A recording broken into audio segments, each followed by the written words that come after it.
Yeah, so I've been using some props in my own practice and in some of my classes, and there are a few things on YouTube now where I use mainly little massage balls, but I've got quite a few here in my kit. So some of them are sort of special, special physio and yoga tools, like this one, for example, a half massage ball you can use to massage your hands or your feet. And these spiky bits are really, really useful if you've got issues with nerve connections, like you have numb feet, neuropathy in your feet, and stuff like that. And this is also a little special yoga tool, a wedge, a wedge block made from cork. This one's still wrapped, which you can use to decrease the angle of your wrists when you're doing things like downward dog. Takes a bit of pressure off the finger joints as well, depending on where you place it. So they're quite nice. A yoga block, most people would be familiar with those if you've been doing yoga for a while. However, if you're doing yoga at home and you haven't got one, you can use books, and then you can use, a thick big book or a thinner one, whatever suits the position of your neck. So often in like postural technique classes, they say have about two of your fingers. So this one's actually a bit thinner, but two of your fingers thickness or height, and that often is a good starting point. And the hardness of it is useful to really feel the bones of the back of your head, again to increase awareness. That's why it might be more useful than a cushion.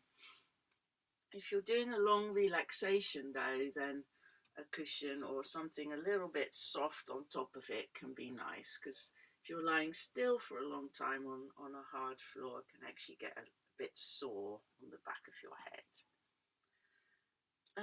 A rolling pin can be useful again to massage your feet or your hands, to roll over, and even stand on and step over for balancing exercises. There's a video of that on YouTube. A deflatable ball, so you can have it at different levels, to recline over, so you could put it underneath your upper back, so you go into a little bit of a back bend.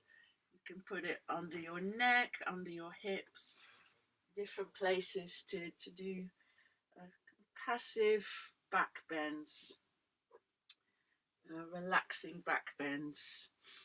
I've got a wooden spoon. So what on earth would that be for?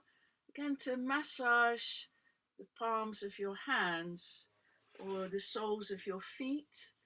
Apparently, when we use another object, which is not our other hand, our nervous system pays more attention, because it's a foreign object, basically, and goes, oh, what's that? So it can feel more effective, same as someone else massaging you often feels kind of much nicer than doing it ourselves.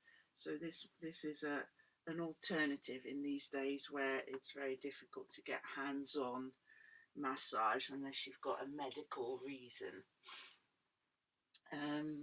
So for this deflatable ball, you can order those online, Pilates ball, or if you've got a sort of deflated football your kids or grandkids have got, you could use that.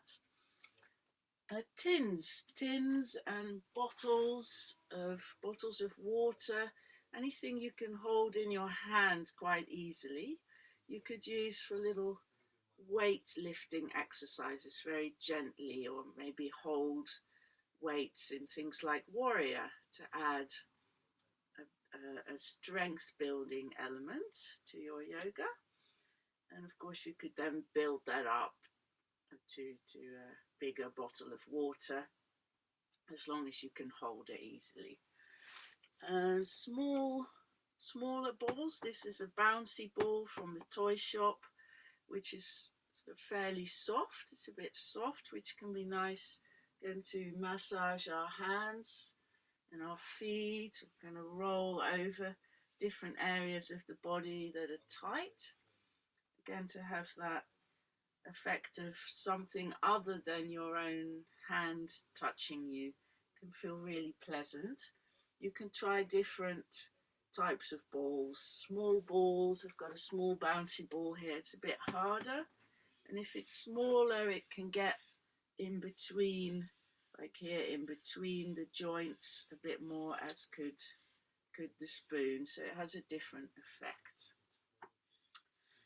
Some people like golf balls, and you can buy balls with this kind of surface which are designed for massage as well. You can get those online, and some people have small balls with spikes in their washing machines to do something special to the washing. I'm not sure what it does, but you might have one and you could use that.